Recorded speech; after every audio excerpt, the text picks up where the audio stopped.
Recently, I read an article about the renewal of a crumbling New Jersey church that became a model for reinvestment in community life, entitled "Fix It and They Will Come." It told the story of an Essex County UU church whose building was literally crumbling before their eyes and whose congregation had shrunk in size by over half in the past 10 years. They were seriously thinking about closing their doors. The policies that had shaped post-industrial cities like theirs had taken their toll on the working-class environment which had once thrived. The face of their city had changed over time, racially and culturally and economically. But instead of shuttering up, they partnered with others and created a strategy for their survival. They used crowdfunding to raise money for much-needed repairs, let their minister go and hired a building manager, and opened their doors to their struggling neighborhood, offering things like sewing classes, space for labor organizing, local music festivals, renting their space sometimes, and at others just providing for the community at large. The list goes on.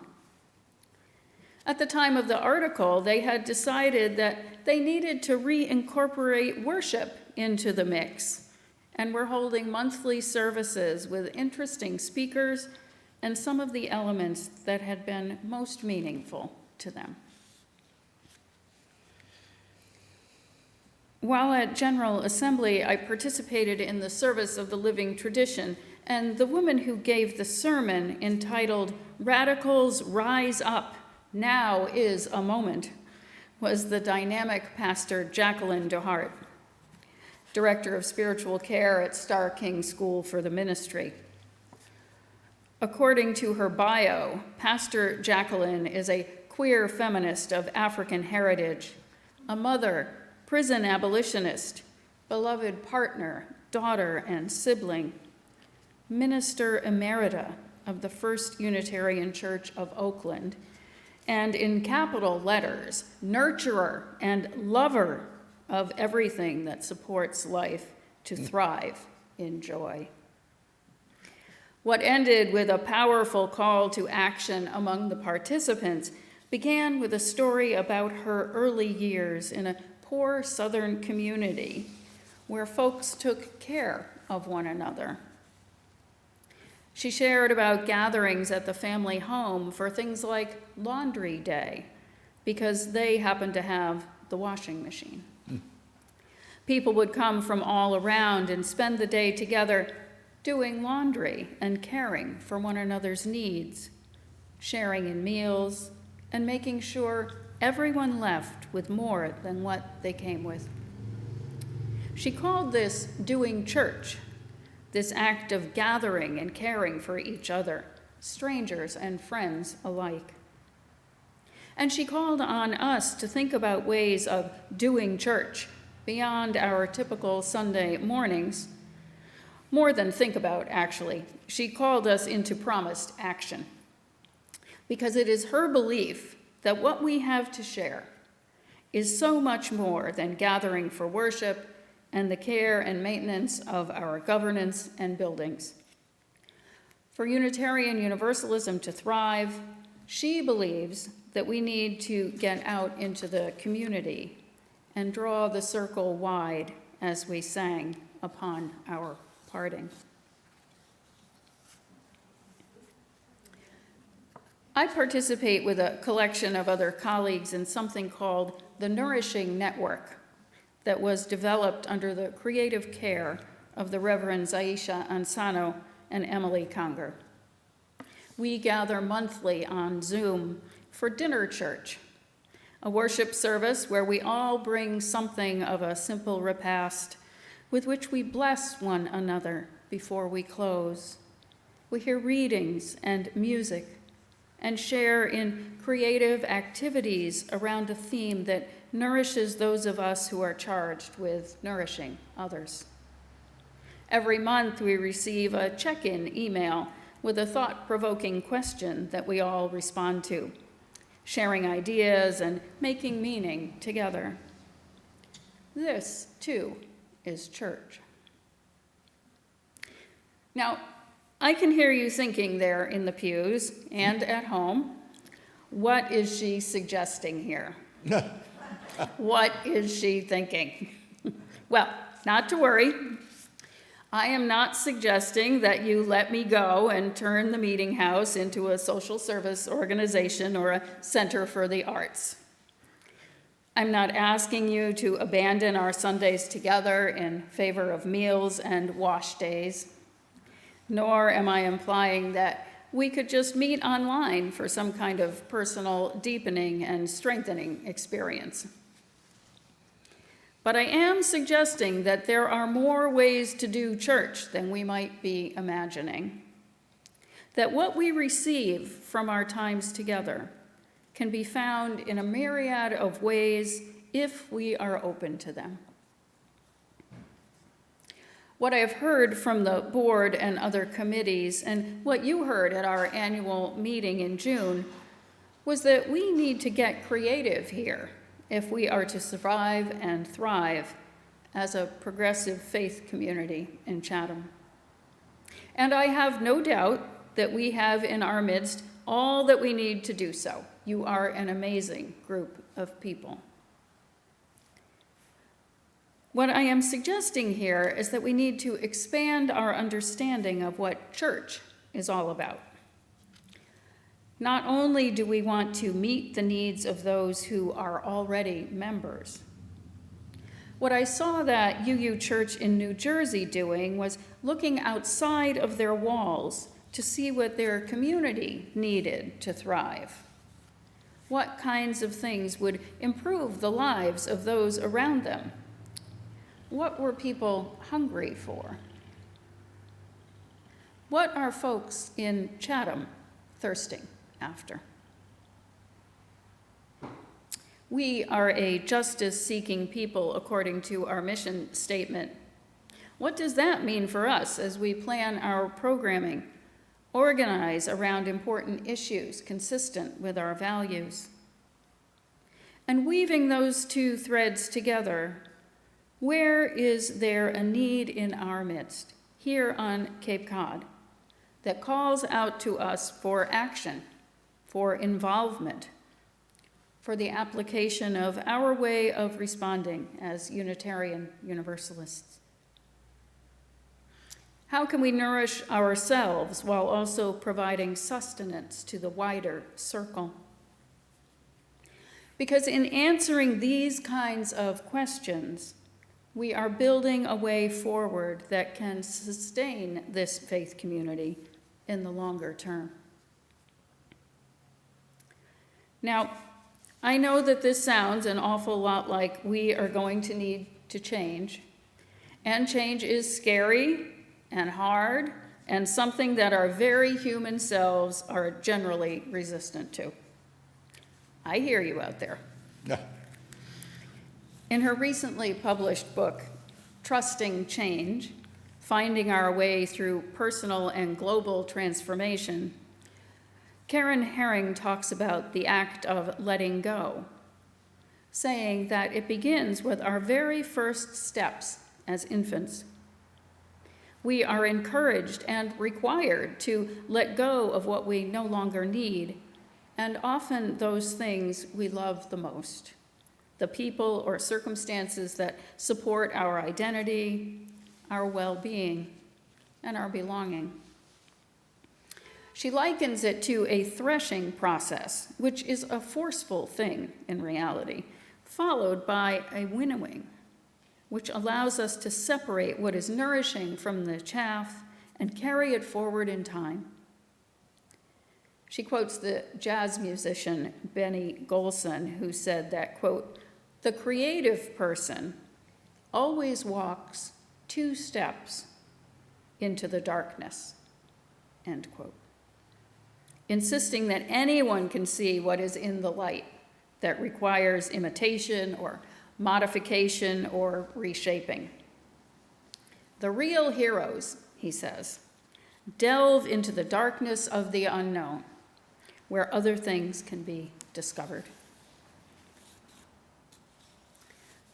This is what I hear for us, that we will need to be brave as we think about our future here on the hill, that we may need to let go of some things we have held dear, and that there is also plenty here that will nourish us into the future that we can bring with us on this journey.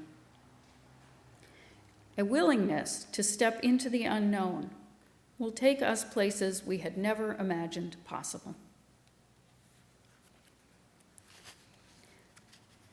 You have heard some talk about the working group established this summer called On the Cusp of the Future. And they are ramping up to engage us all of us, in a process of discernment in the coming months. They've already put together an incredible plan for us to step into to begin the process, and you'll hear more in the next few weeks about this. What I want us to do today is to take an initial imaginative step together. So get out your boxes, this is the time, like we did a few weeks ago, and take out the paper and pencil. And those of you at home, gather your paper and pencil together as well. Let's spend a few minutes in personal brainstorming. What ideas come to mind for you about how we can thrive here? What do you already know about our wider community that would be helpful in this endeavor? What are you willing to let go of, perhaps, in order to further our sustenance? And what can you offer that we can bring with us that will help? This is your opportunity to dream big or to be your practical self or anything in between. Jaden will play some music for us to imagine by, and then I will collect your thoughts and share them anonymously like we did with our gifts. And those of you at home can type yours into the chat once you've got them gathered, and we will share those as well. Jaden?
So I'm going to come around with the basket and we can put our ideas in. You don't have to put them back in the boxes, because then I have to open the boxes again to read them.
Did I get everyone?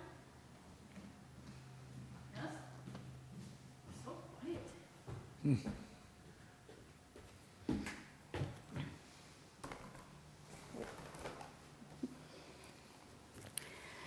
This is so exciting. I love this. Oh, this one's long.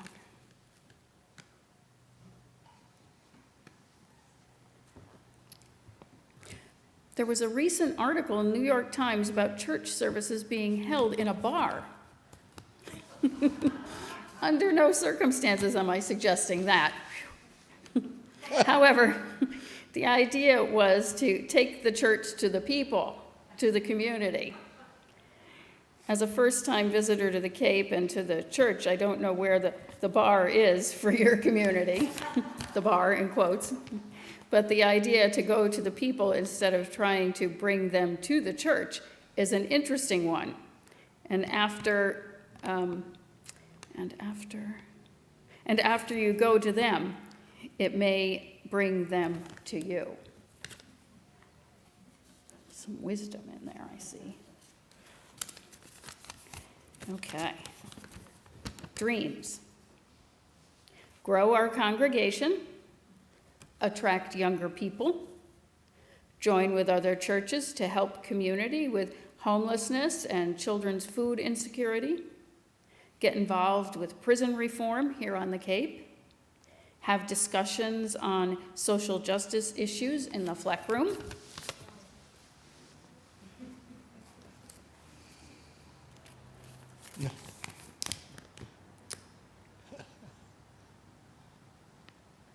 children's programs, a circus on the lawn, food programs for adults in need, open art shows for the community, be more involved in the community with other activities like lectures to the public and gardening.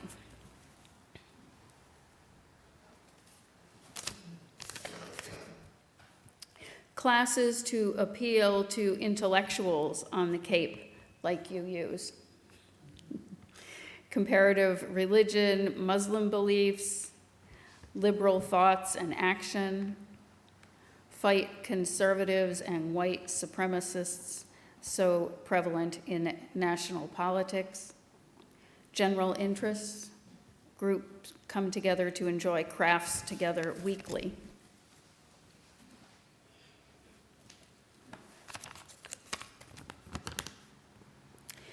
If we open our building for other uses, community meetings, musical gatherings, talks or lectures, 12-step meetings, and on, more would get to know us. This would all support and relate to our mission. I like that connection to mission.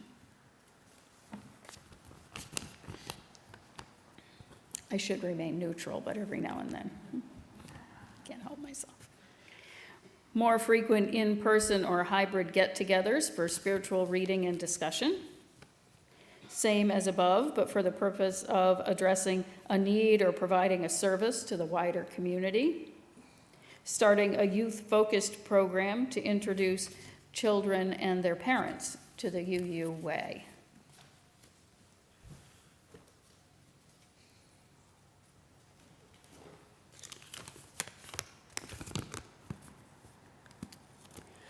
Meet with all Cape Cod UU leaders. Work with UU the Vote. Replace pews with chairs creatively.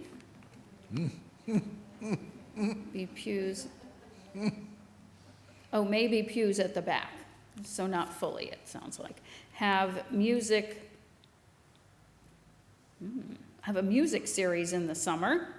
Invite outside musicians, like fiddlers. Have a real lecture or discussion series for community. Maybe alternate with traditional worship services.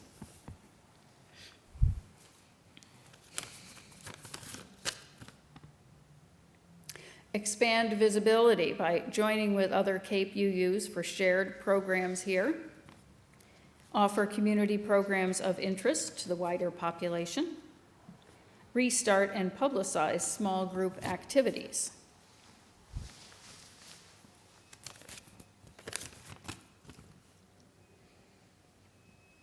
Take my personal bucket list that required travel outside the church and ask myself how I can fulfill these dreams with the people who attend the UU Meeting House with me and with our neighbors.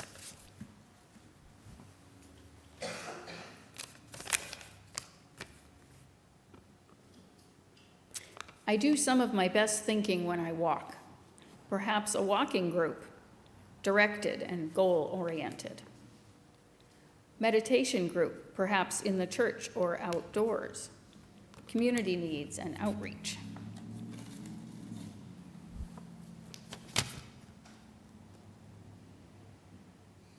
The community as a town needs to express kindness to all. We need a way to reach out to the schools and connect with those who are the fringes of our towns. We need to let go of the ideas of wealth versus those who have very little and act as a whole, not those who have and have not.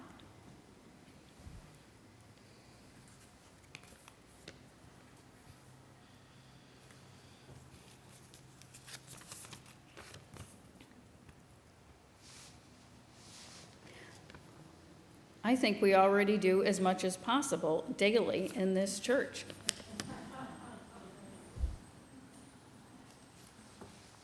We are a busy bunch. As a UU community, be engaged with events, programs in the wider community, widely publicize speakers, not just on Sundays, like Fleck Room lectures, another online auction, take out the pews and replace them with pews. Chairs. That way we can, it says pews, but that way we can have more room for a variety of activities, where people from the outside can experience.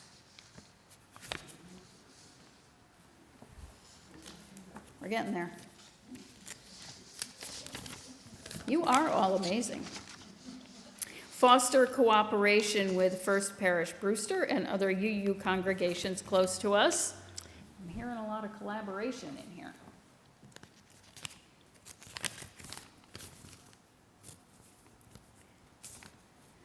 I can help support efforts to do outreach to areas of social need in our community. My areas of expertise include financial self-sufficiency guidance, motivating and teaching guiding at risk children in reading, verbal and in organizational skills, supporting efforts to relieve poverty in Chatham, Harwich area and beyond, promoting skills in parenting for families and individuals.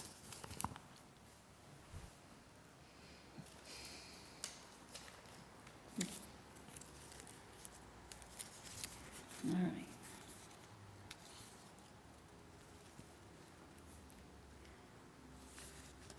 Just want to make sure I'm at the beginning of this one. I want to make sure I'm not starting in the middle of something. Let go of Sunday morning. Use the whole week as appropriate for the topic or event. Make the space available for support groups, nonprofits, etc. Let the piano and the organ be used by others. We are not the building. Find out what we want to be and then find the best place. This real estate is expensive. We need a program manager. We can learn more about our community and connect with those to share what we do. Take a few steps into new ways of finding meaning. Create a wider opening into our minds and embrace new activities, programs, and goals.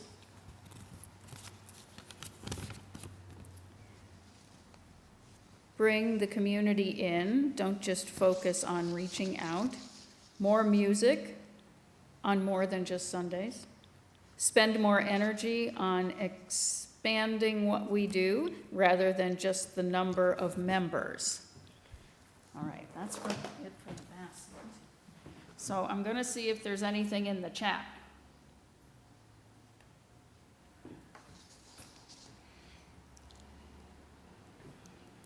Okay, let's see what we got here. Reach out to other churches of all faiths. Try to discern common objectives. More programs for adult learning. Bring back youth programs. Advertise programs.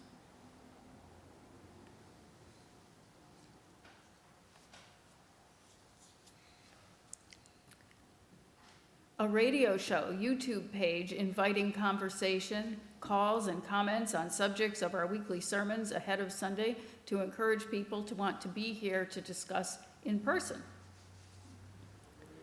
School programming, youth groups for discussion and support at schools. Create a UU collective of other fellowships worldwide who can share with one another during online service so we get world perspective and draw travelers. That's interesting.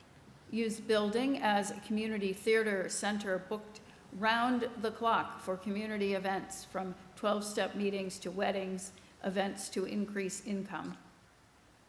Use the lawn for events because of COVID, etc. This is also more visible and will attract interest from people passing by.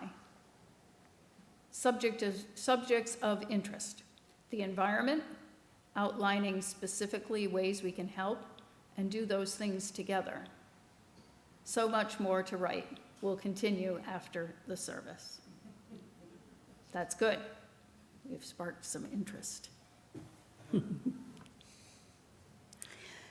May all of these ideas be blessed, and may they be for us a starting point from which we build our future together. We are on the threshold of something new and wonderful here at the UU Meeting House of Chatham. This is our opportunity to claim our place as the inclusive, justice-seeking, thoughtful, and free-spirited liberal religious community that we strive to be. Each of us brings something unique to the process of becoming. I invite you into this precious time of discernment in the life of this community. Sacred and powerful work, calling forth hearts and minds and spirits. So may it be, and amen.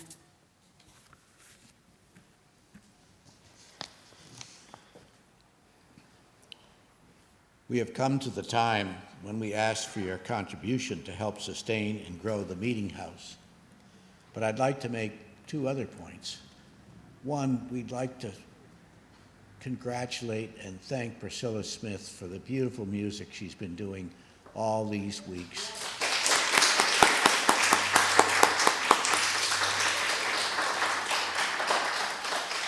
And during the offertory, we will have music by Pavia and by beautiful slides by Naomi Turner. So it'll be a new thing, and I think it's going to be lovely. So we thank you. Now, whether you're in this beautiful building with us online or on Zoom, our ongoing fellowship and organization continues, and we appreciate your support. We will pass the basket at the back of the meeting house where you can, we'll pass the basket. And at the back of the meeting house, we have a basket for your contribution, and it can be made for very many things, including the Homeless Prevention Council, your normal donations or whatever. We also have a donate button on our website for several different types of offerings. And of course, you can mail a check to the meeting house. The address might be on the screen. Whatever you choose or however it arrives, we are grateful for your generosity. And now, for the good of the meeting house and its work in the world, the offering will be gratefully received.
Thank you, Pavia, for the chills, and Naomi for the beauty. Thank you.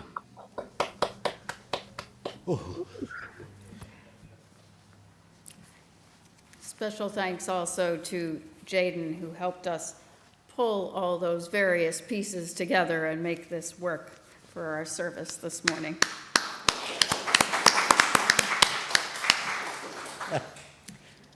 Our closing words today are from Carl G. Seberg.